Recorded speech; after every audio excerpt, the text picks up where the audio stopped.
등명방송을 시작하겠습니다. 오늘 아침에는 이곳에도 눈이 상당히 많이 내렸습니다. 이번 시간에는 법화경의 유래에 대해서 말씀을 드리겠습니다. 석가모니 세존께서 임종 8년 전에 법화경을 설하셨고, 하루 밤낮에 걸쳐서 열방경을 설하시고 난 뒤에 인멸에 들어갔습니다. 이 법화경이 이제 이후에 인도의 제자들에 의해서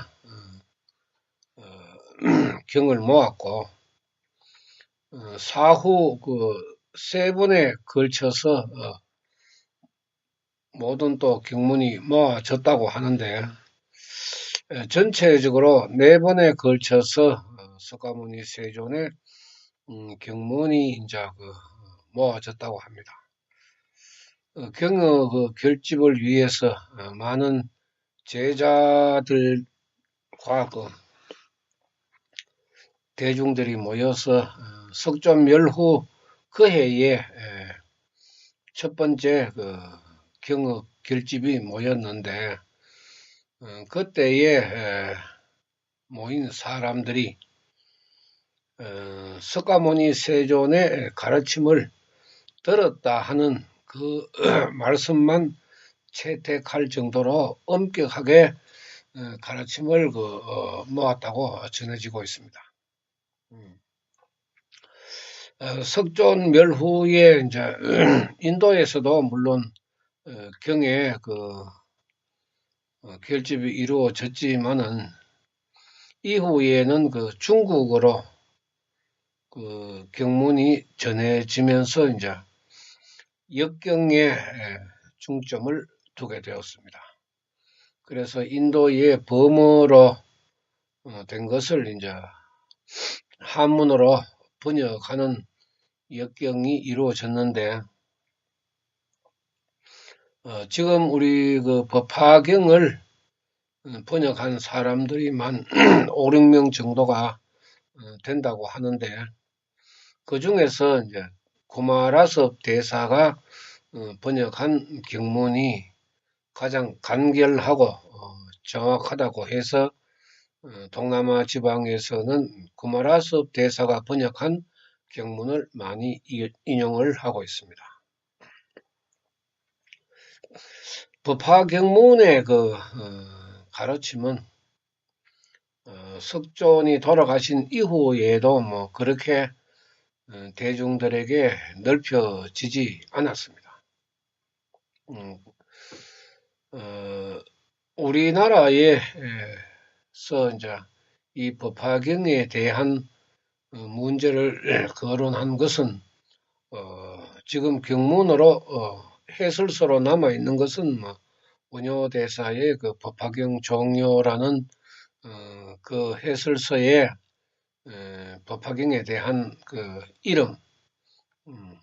이름과 유래에 대해서 남겨져 있습니다. 중국어로 이제 불경이 넘어가서 번역을 시작을 했고, 그 번역에서 많은 사람들이 관심을 가지고 정법화경, 정법 법화경 이런 여러 가지 이름을 붙여서 번역을 하기도 했습니다. 이 불경이 이제 번역이 되고 난 이후에는 중국에서 법화경이 이제 시작이 되었는데, 그 긴 세월 동안에 어떻게 이루어졌다 하는 상세한 내용은 없습니다. 물론 제가 다 공부를 하지 않아서 모를 수도 있겠습니다만은, 지금 현재 우리가 법화경을 중요시하는 그 근거를 말씀을 드리겠습니다. 중국의 남학대사라 하는 분이 있었는데, 그분에 대해서는 그다지 상세하게 알려지지는 않았지만은 법화경에 심취해서 많은 공부를 했다고 합니다. 그런데 천태대사라 하는 분이 이제 출가를 해서 불도 수행을 이룰 때에 그 남학대사를 스승으로 해서 법화경 공부를 했는데,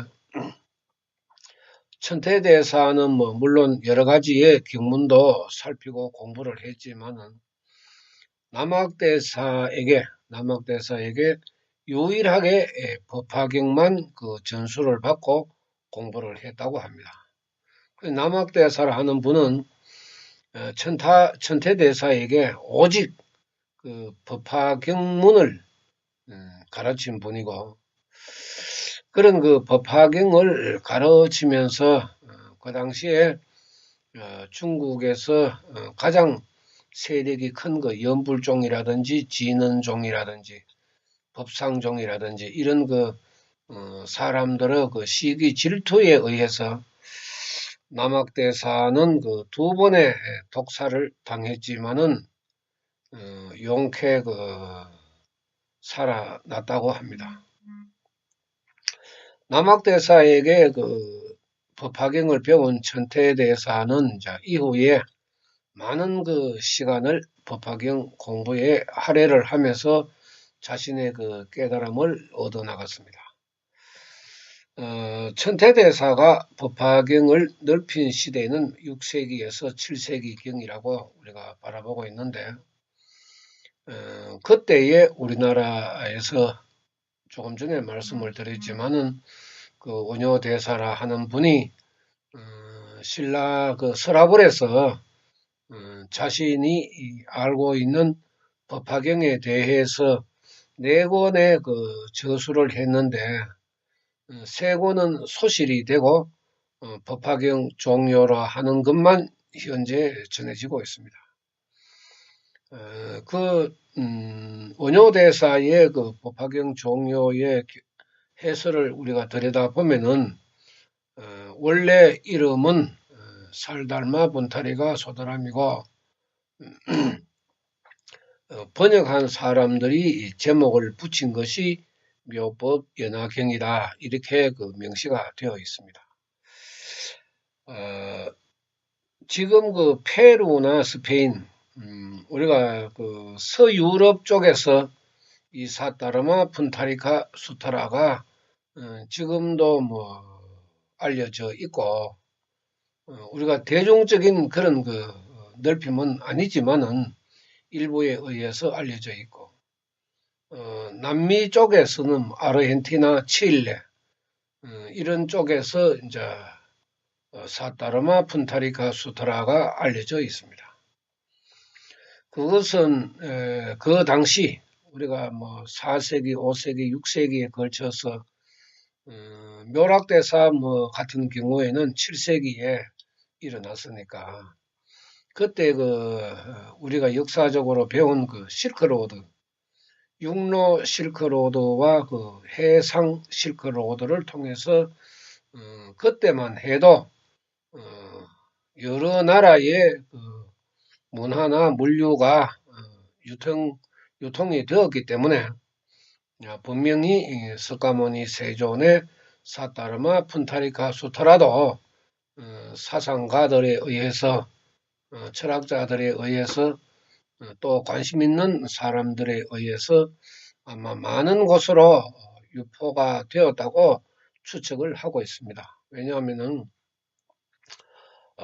불교의 나라도 아닌 그 아르헨티나, 칠레 쪽에서 사타르마 푼타리카 수타라, 이것을 이제 앞에 귀명을 붙여서 나마 사타르마 푼타리카 수타라, 이렇게 이제 강의도 하고 노래로 만들어서 사용을 하고 있는 것을 보면은 그런 나라에서도 오래전부터 이 사타르마 푼타리카 수타라 공황불의 명호가 알려졌다고 지금 현재 추측을 할 수가 있습니다. 천태대사가 남학대사로부터 법화경을 전수받고 법화경의 공부에 매진하면서 많은 사람들에게 알렸지만은 깨달음이 부족한 사람들이 많았기 때문에 천태대사도 이제 매년 법화경의 그 가르침을 듣고 깨달은 자가 줄어들기 때문에 이제 보따리를 사고 산으로 들어갔다고 합니다. 그래서 그 산에 들어가서 이제 마하지관이나 법화문구, 법화현이 이러한 그 책을 만드는데 중점을 두고 저술에 그 전념을 했습니다. 그리고 이제 천태종이라는 그 종단을 만들어서 자신의 그 법화경 유포를 후대에 이제 제자들이 이어가도록 했는데 그 6대 제자, 뭐 7대 제자라고도 말을 하는데 원효대사, 묘락대사가 천태대사의 그 저수를 인용해서 또 자신이 그 해설서를 남긴 것이 법화문구기라는 것입니다. 그래서 천태대사, 묘락대사가 남긴 이 네 종류의 그 외에 많은 책이 있지만은 마하지관, 법화문구, 법화문구기, 법화현이 이런 그 저서를 통해서 법화경에 더 상세한 해설을 남긴 것입니다. 우리나라에서는 그 공식적으로 법화경이 들어오지를 않았습니다. 그래서 일본에서는 7세기 때에 전교대사라 하는 대사가 중국에 건너가서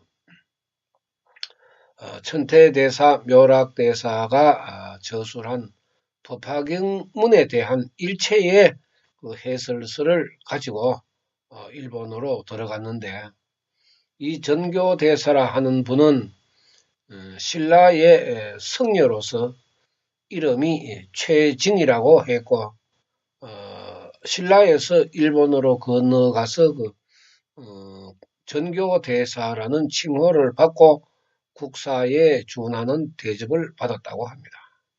그래서 일본에서는 중국에서 가져온 법화경문과 법화경문의 해설서를 다시 이제 그 사설을 해서 10대 사찰에 보관을 한 그 역사적인 증거가 남아 있습니다.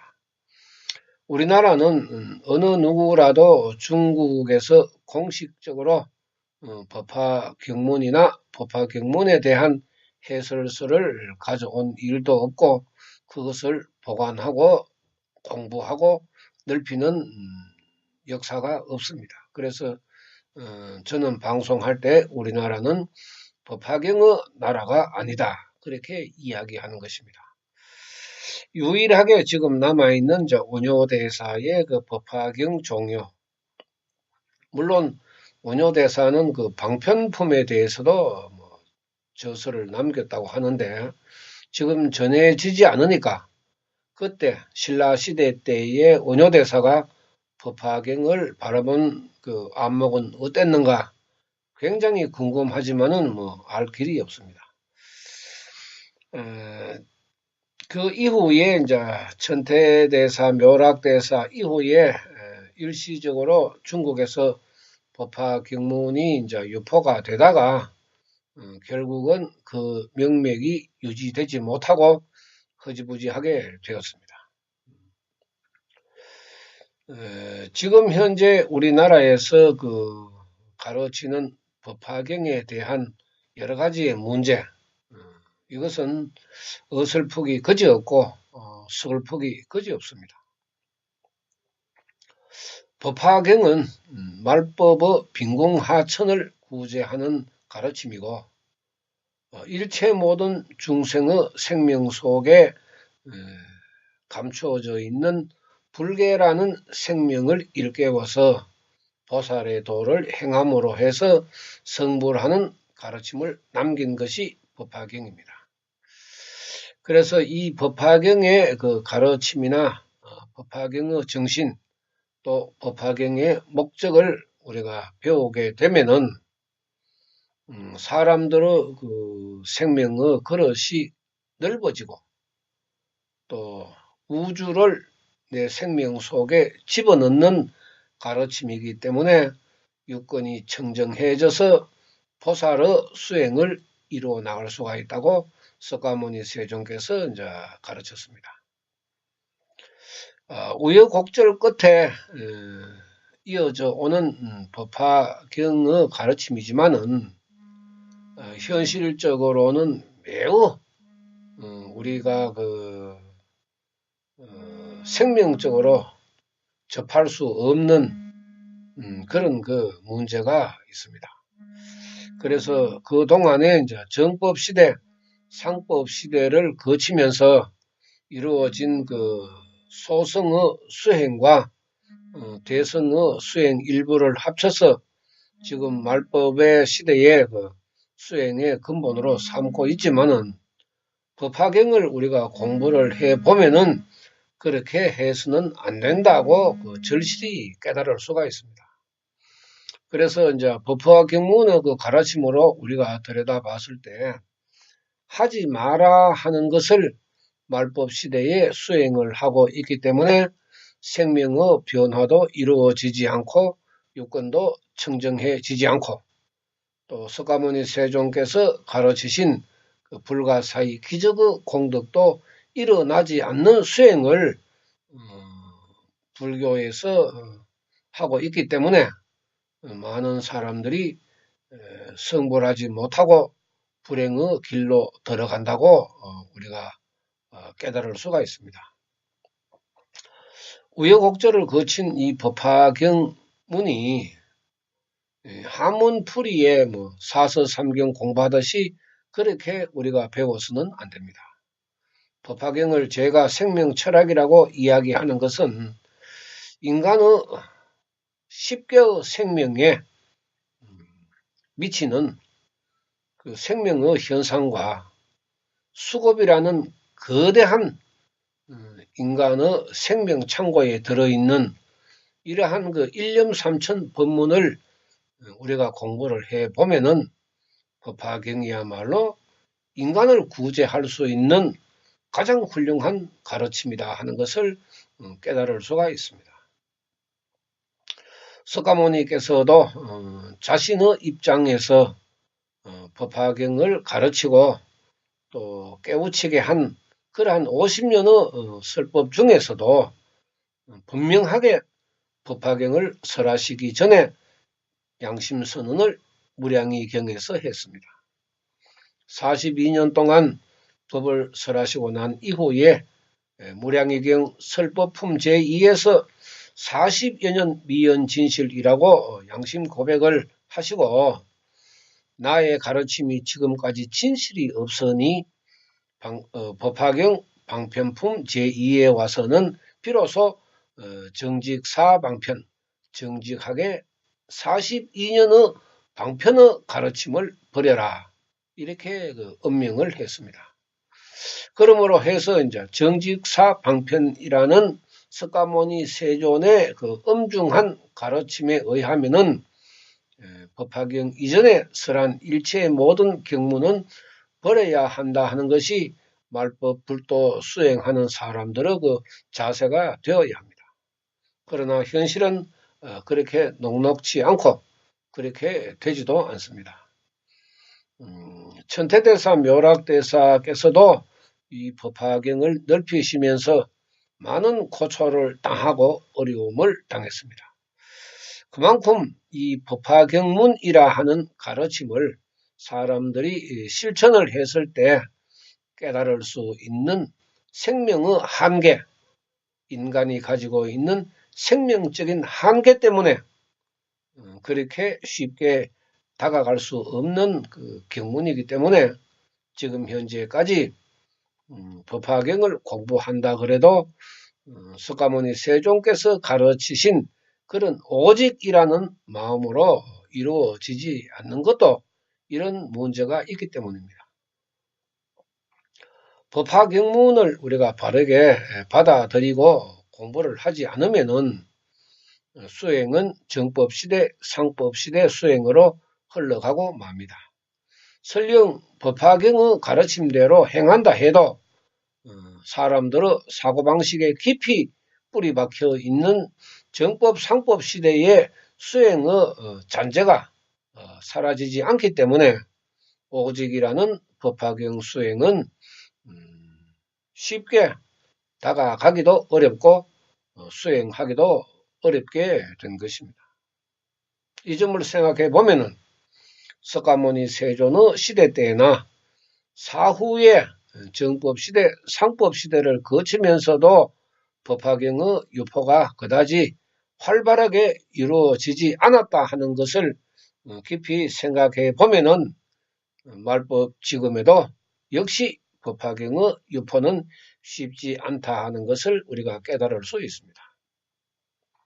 기도를 하면서 항상 생각하는 것은 이 법화경의 유포가 왜 이렇게 어려운가?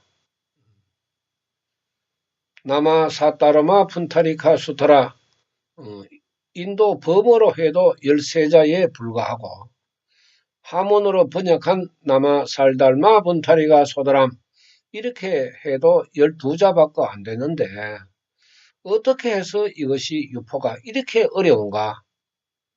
이것은 역시 인간이 가지고 있는 수급이라는 가치에서 받아들일 수 없는 생명, 이러한 생명들이 많기 때문에 법화경의 유포가 어렵다는 것입니다. 경문이 어렵고 정신이 어렵고 목적이 어려운 것이 아니라 인간의 생명 속에 갖추어져 있는 사고방식의 이해 부족, 사고방식으로 인한 이해 부족에 의해서 이 법화경문의 가르침을 받아들이기가 어렵다는 것입니다. 이 점을 생각해 보면은 말법이 이미 1000년 가까이가 지나가고 있는데도 불구하고 이 법화경의 홍교, 홍법이 이루어지지 않는 것은 그야말로 얼마나 어려운가 절실히 느끼고 깨닫고 있습니다. 쉽게 설명을 하고 또 쉽게 이야기를 하고 아무리 법화경의 그 정신과 목적을 쉽게 설명을 한다 하지만은 사람들에게 다가가기는 그렇게 쉬운 것이 아니라 하는 것이 지금 실감하고 있습니다. 긴 세월 동안에 3000년 동안에 그다지 유포되지 못했던 그 법화경의 가르침과 정신, 그 목적은 말법의 때에는 분명히 일어나야 합니다. 말법의 중생을 위해서 가르친 경문을 말법의 중생에게 가르치지 않으면은 석가모니 세존께서 법화경문을 설하신 아무런 의미도 없고 목적도 달성할 수가 없습니다. 이 점을 제가 성가원 회원님들은 깊게 깨달으시고 석가모니 세존께서 유언으로 남기실 만큼 중생 구제에 대한 그 문제를 현세를 살아가는 우리들이 느끼고 깨달아서 실천하는 것만이 석가모니 세존을 위대한 스승으로 모시는 것입니다. 만약 석가모니 세존께서 인간의 수급을 가르치지 않았고 왜 불행한지 이것을 설명하지 않았다 하면은 우리 인간은 자신의 불행에서 벗어나는 길도 몰랐을 것이고 방법도 알지 못했을 것입니다. 불행을 벗어날 수 있는 이런 방법을 가르치신 석가모니 세존의 정신이 더 많은 사람들에게 알려져서 모든 사람들이 또 이 사바세계가 즐겁게 살아가는 인간들의 자리가 되었으면 좋겠습니다. 우리 회원들이라도 지금부터 정신을 차려서 법화경 유포에 전념했으면 좋겠습니다. 여러분들의 건승을 기원합니다. 방송 마치겠습니다. 감사합니다.